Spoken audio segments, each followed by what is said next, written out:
26 years ng experience ni Ma'am pinakita sa atin ngayon. Bird there, the black one, that is about 25 years old. 25 years The old. first bird na naturoan namin kumanta na Lupang Hinirang. Yun lang, ligo siya. Sarap-sarap, bebe!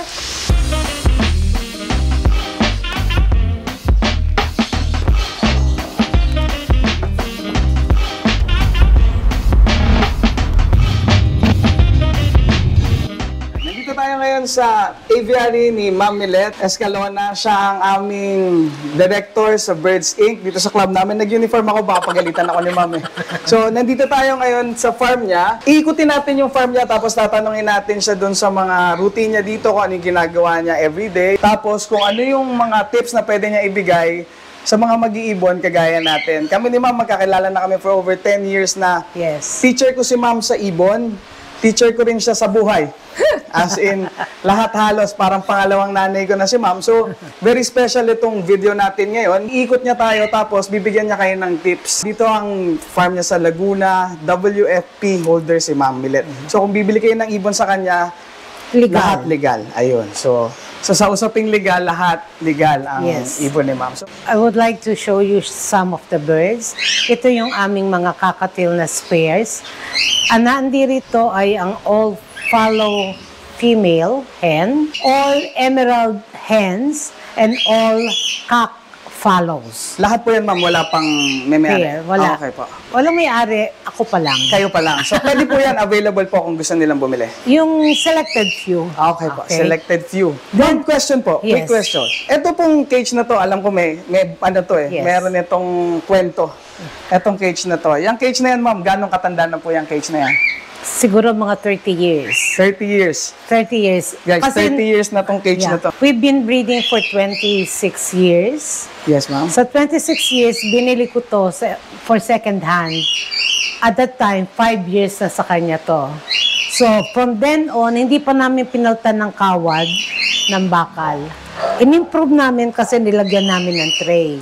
Pero, wala kaming binago. Yun lang ang 30 years portrait na. for 30 years. Diyos ko, napaka-tibay. And that bird there, the black one, Yes po. that is about 26 or 25 years old. 25 years The old. first bird na naturoan namin kumanta na Lupang Hinirang. Ayun. Po. Now, I have here yung mga spare, Yung mga no? spare, yes po. And then here are my few breeding Few. Opo. breeders Kakaunti ng nga po, Ma'am. kakatil. We only have two kinds of kakatils. Yes, Ma'am. The fallow, the mutations we have are only the fallows and the emeralds. Apo. We don't have the normals, but we have the split. Pag paminsan, sinumpong kang gumawa, Tama. meron kaming nagagawang mga split. Tama Pero po. I guarantee you when I say it's split, it's really split. Tama po. Okay? Yun yung guys. Kaya kayo pag bibili kayo sa breeder, dapat yung sure sila sa mga ibon Alaga nila. Alaga nila. Meron silang record, meron silang And they know their birds. yeah, tsaka pwede kayong dalawin. Pupunta sasabihin nung breeder mismo, pumunta kayo dito, ito yung mga breeder ko, alam kung ano yung pinanggalingan ng ibon nyo. Tsaka yung condition nila, guys. Yung condition nila, nakita mo naman. Ito yung normal na condition ng mga ibon, so alaga talagang mabuti. Plus, Yes, I ma'am. will also include that everything must be done the right way. Start right and be right all the time. So these are my emeralds. And I only have 3 fallow pairs. Tatlong pair ng fallow mutations. And then the rest are emeralds. Okay po. Now I have other kakatil here. Ito yung mga bagong baba. Mga babies pa sila. Roughly 2 months. Okay po. 2 months pa lang sila. And then this... Ma'am, question. Yes. Gaano sa kakatil po para po alam ng mga viewers natin, bago po sila iwalay o bago po sila maging completely weaned, yung pwede nyo na silang ihiwalay, gaano katanda po ang usual na... Sasagutin ko yan, depende sa breeder. Okay? May breeder kasi na spoiled ang mga bata, so they don't want ihiwalay. Okay. Now, pero roughly, at 2 months old, dapat pwede na. Pero still nasa iyo, pag hand-fed, you must know that proper way of hand-feeding and the timing of hand-feeding. Kasi pag hindi, sabihin nyo, 3 buwan na, papasubo pa. Hindi pa marunong tumuka. Yeah, hindi marunong tumuka. It is because of you. Remember, they are your loved ones na kinage nyo, kinulong nyo. Tama. And it all must start from you. Tama. So the learning must have to be from you. Hindi them teaching you. Mutan ng breeders. Yun ang sinasabi ko palagi sa vlog ko. Napulot ko yun kay Ma'am Milet. Lagi ko po sinasabi yun. Lagi ko sinasabi, kinulong natin yung mga ibon na yan. They Tayo are may your- responsibilidad yes. sa kanila. Pakainin natin sila, lahat ng kailangan nila ibigay natin. Kasi nakakulong sila eh. Oo. Tsaka tayo, alaga natin sila eh. Ganun yun. Yes. Kaya Oo. sabi ni Ma'am, dapat magsimula kayo, proper kagad, Yes. tama kagad. No such thing as tamad if you are in the ibunan. I don't have helpers in the aviary. I Yun. can do it. So you Tama. can do it. Okay? Tama. Si Ma'am Milet, bata pa yan, pero kayang-kaya niya. Matanda na ako. Dual citizen na si Ma'am Milet eh. Yeah. Dual citizen. Filipino citizen tsaka senior citizen na. Hindi lang halata. Kasi nga, ang relaxation ni Ma'am, yan naririnig nyo ngayon. Yung ingay na naririnig nyo, yan ang nagpapabata sa Ma'am Milet namin. Yes. Kaya, Yung Ma'am, mga- wala kayong katulong dito, no? Ngayon, kayo lang yan, bawat isa. Kayo rin po ang nagsusulat nitong mga Yes. Kahit palabong records mata. na yan.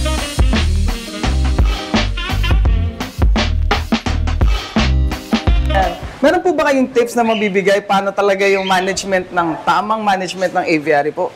Sa mga, lalo na yung mga nag-iibon ngayon na katulad First ng is to know sinabi your mo. financial capability. Yes. Kasi hindi pwedeng umasa sa hingi, sa bigay, sa arbor. You must be, parang bisyo yan eh, sigarilyo, binibili, kailangan may pera ka. So you must be financially able. Pangalawa, if you are financially capable, tingnan mo yung availability ng space mo. Ano ba availability ng space mo? Third, okay, available na. Now, ito pinakamahalaga ha. Make a double cage. Ibig sabihin, hindi pwedeng cage lang, ibunan na. It should be a place na double cage, meron ng pinto ang una, meron pang isa. Why? To avoid predators, mga pusa, daga, or whatsoever. So that hindi mo pwedeng sisihin ang pusa for being a cat. Tama. Kasi pusa sila eh. Normal lang nakuhuli ng ibon. Hindi mo sila dapat sisihin. Ikaw ang sisihin mo bakit Natural ka nagpabaya. behavior nila yun. Yes, Opo. natural nila. Tama, ma'am. Ikaw ang sisihin mo dahil naging pabaya ka. Tama. So it should be you who must keep everything safe for the birds. Ayun. Number 3, your knowledge must be increased. Hindi pwedeng maniwala ka sa sabi-sabi. Tama. Ngayon, nakinig ka na. Ang susunod mo gagawin is to sit down and observe. Yan ang nalilimutan. Naniniwala sa marites. Pwede daw to, pwede daw yan. But they will not observe. You have to observe para makita, totoo ba yung sinasabi nilang yon? Kami, we mix only what they eat. We mix only a little of sunflower, very, very minimal. And then 50-50 of the canary seed and the white Canary. millet. Apo. Yun lang. Wala na kami. Kasi kung papansinin niyo, yung mga sunflower, yung mga... I don't know about yours, but I know about mine. Tama. Sa amin, hindi kinakain ng ibon. Yes, ma'am. So, I rather not indulge with them. I rather indulge with the vegetable and everything. Mas healthy pa. Yes. At 6 o'clock or as we feed as the sun bursts Okay. and as the sun sets, Sets. we remove the water. Tama. Kasi remember, birds are in the field as early as the sun bursts. So, ang Maaga. kain ng ibon, liwanag ng araw, at tumitigil sila sa pagkain pagka lumulubog na ang araw. Okay. Sabayan nyo, that is nature. That is neat. Huwag Yun yung yung- natural na, nila, kain. Yun yung oras. Yes. Ngayon, we have days for the salad. Eto, sa maraming nagtatanong, sa maraming nag-aano sa akin, what is the composition of the salad? The composition of the salad is anything that the birds could eat, that you could chop, you could ground, whatever. Nilagang itlog, carrots, kalabasa, whatever, melon kung gusto nyo. Anything that is green, yellow, orange, that could be. Pwede Toge. isama yan, ma'am. Yes, Pwede sama isama. bahala ka na sa formula mo kung ano gusto mo. Gusto mo lagyan ng vitamins, lagyan mo. Gusto mo lagyan ng lagyan mo. Tama. Ang susunod na tanong, kasi po, ma'am, hindi naman nila kinakain. Ikaw nga, pag bago babagay sa'yo, kinakain mo. Di ba hindi rin? Turuan mo. Di Tama. ibigay mo bago ka magbigay ng seeds. Tama. Kami,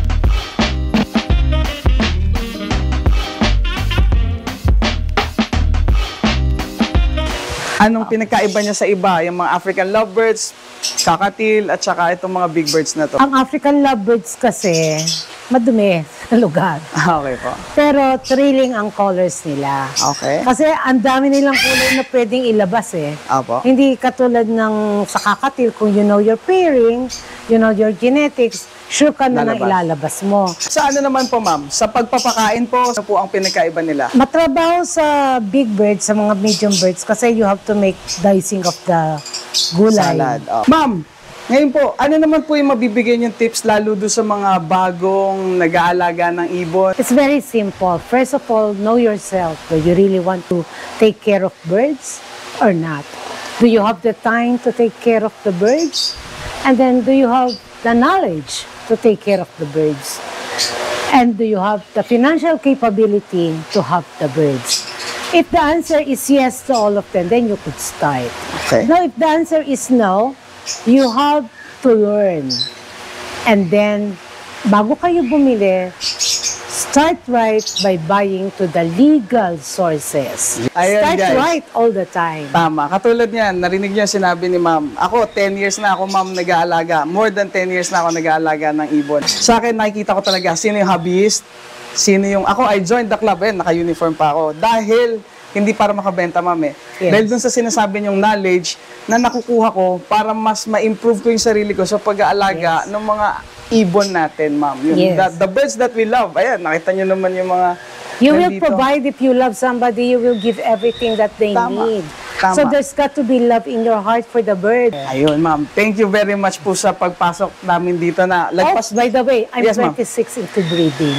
Yes, 26 years into breeding. 26. 26 years ng experience ni ma'am, pinashare niya sa atin, pinakita sa atin ngayon. So, doon lang muna, magmi-meeting pa kami. May meeting kami, Birds Inc.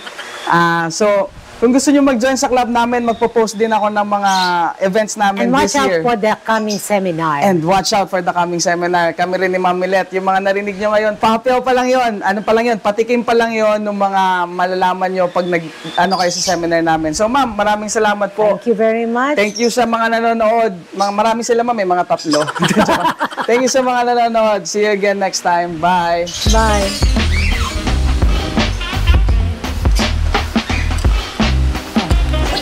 Wait,